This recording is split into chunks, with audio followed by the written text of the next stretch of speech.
ఇక అంతేకాదు ఈ కార్యక్రమాన్ని విజయవంతం చేయడం కోసం సైకిల్ యాత్ర బత్తుల సిద్ధేశ్వర్ ఎటువంటి ఉండా బత్తుల సిద్ధేశ్వర్ టీం వాళ్ళు సైకిల్ యాత్ర చేసిరు. చాలా మంది సోదరులు ఈ కార్యక్రమం కోసం కృషి చేసిరు, పట్టుదలగా ముందుకు పోయిరు. ఈ వేదిక నుంచి చెప్తా ఉన్నా, వాళ్ళందరి ఆశయంగా చెప్తా ఉన్నా, తెలంగాణ రాష్ట్రంలో ఈడబ్ల్యూఎస్ ని రద్దు చేస్తావా, ఈ ప్రభుత్వాన్ని రద్దు చేసేటువంటి నిర్ణయం బీసీలను తీసుకోమంటారా మీరు తెలియజేస్తా ఉన్నా.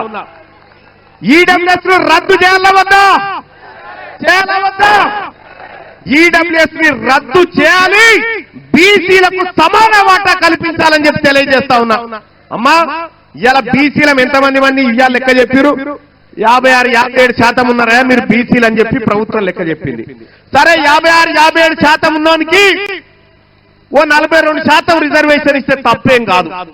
కానీ 7% లేని వీళ్ళు 10% ఈడబ్ల్యూఎస్ రిజర్వేషన్ ఎత్తుకపోయి దొంగతనంగా పేదవాళ్ళ ఉద్యోగాలు కొట్టుకపోతా ఉంటే చూడ్రి ఎక్కడెక్కడ ఎవరెవరికి ఉద్యోగాలు వచ్చినాయో. మన ముదిరాజు బిడ్డకు ఉద్యోగం రాలే, మంచి ర్యాంక్ వచ్చినా కానీ రెడ్డోళ్ళ పిల్లగానికి వచ్చినాయి. ఒక్కసారి ఇక చూడండి సోదరులారా, ఈ తెలంగాణ రాష్ట్రంలో ఎంత దోపిడీ జరిగిందో మీరు ఒక్కసారి ఆలోచన చేసి చూస్తే, ఉద్యోగాల విషయంలో అదే దోపిడీ, రాజకీయంలో అదే దోపిడీ.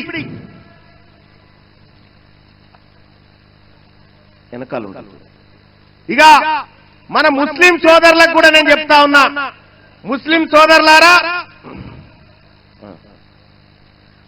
సోదరులారా తెలంగాణ రాష్ట్రంలో ఉన్న బీసీలు మీరు ఎంతమంది జెడ్పీటీసీలు ఉన్నారో తెలుసా?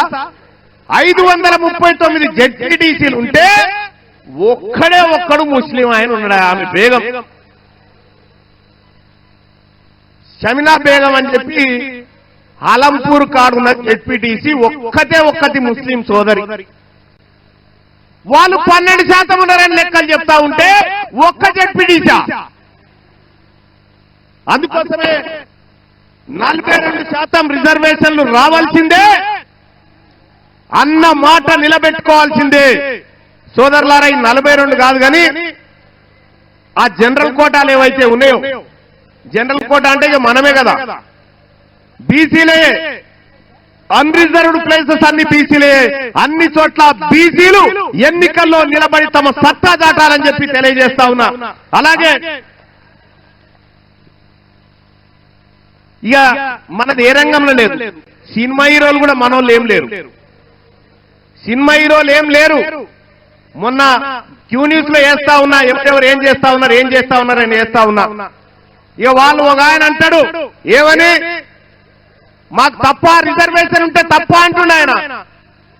వరంగల్ మోరీలు ఎత్తెక్కడ వీళ్ళకి రిజర్వేషన్ వద్దా మరి? 10% ఇవ్వాలన్నా వద్దాడా? మోరీలు తీసేకాడ వద్దా వీళ్ళకు? వద్దట. కొత్త పోస్టులు క్రియేట్ చేసుకుంటా అప్పరంగా దోపిడీ చేస్తా ఉన్నారు ఈ దొంగల ముఠ అంతా.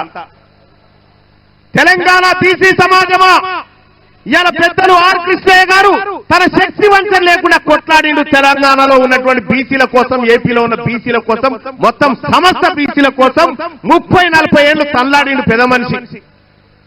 రక్తం ఉన్నన్ని రోజులు రాజీ పడకుండా పోరాటం చేసినటువంటి ఆర్ కృష్ణయ్య గారు ఇంకెంతకాలం పోరాటం చేయాలైనా? ఇంకేం చేయమంటారు ఇంకా ఆయనని? అందుకోసమే ఆయన కోరుకున్న ఆశయాలు కానీ, ఆయన అనుకుంటున్నటువంటి బీసీ సమాజాన్ని కానీ మనమే నిర్మించాలి, మనమే ముందుకు తీసుకుపోవాలని చెప్పి తెలియజేస్తా ఉన్న సోదరులారా. చాలన్నా నీ జీవితం అంతా పోరాటం చేసినావు, మేమున్నాం, మేం చేస్తామన్నా 4 సంవత్సరాల్లో ఈ తెలంగాణ రాష్ట్రాన్ని బీసీల కాళ్ళ దగ్గరికి తీసుకొచ్చి పెట్టడమే మా లక్ష్యం అని చెప్పి తెలియజేస్తా ఉన్న సోదరులారా. మా తాన లీడర్లు లేరటని అమ్మ ఎంత వేదిక సరిపోక అందాకేసినాం. ఈయనే ఉన్నారు 1000 మంది ఉన్నట్టు మీద.